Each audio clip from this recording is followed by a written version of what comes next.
Started as an elementary school teacher many years ago.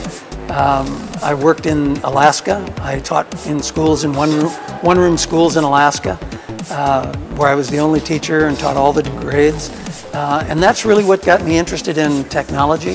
I thought if I had a computer and I could have the students working on the computer while I was working with another group of students, that would be very handy.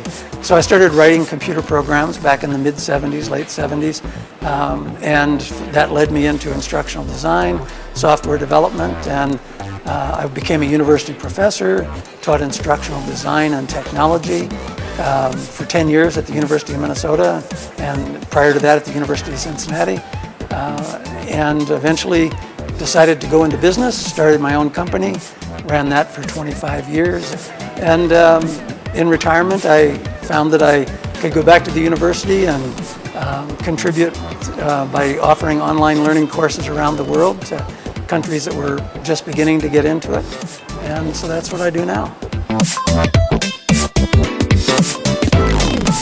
The most satisfying things are when I encounter a student or a former employee who I meet them in a new setting, and they say how important their experience was, you know, the things they learned, the ways I helped them with their professions or with their lives.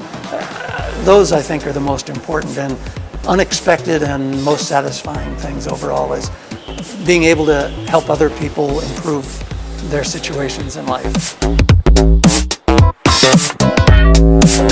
If I had to pick one thing, what I would say is that learning now doesn't take place in a classroom. It takes place all day long, everywhere you are, in every way you can imagine. We've become lifelong learners in the truest sense, and we use our technology all day long to help to educate us and expand our knowledge and our capabilities. And that's probably the greatest change. In the early days, the teacher was the source of information, and now technology is the source of information.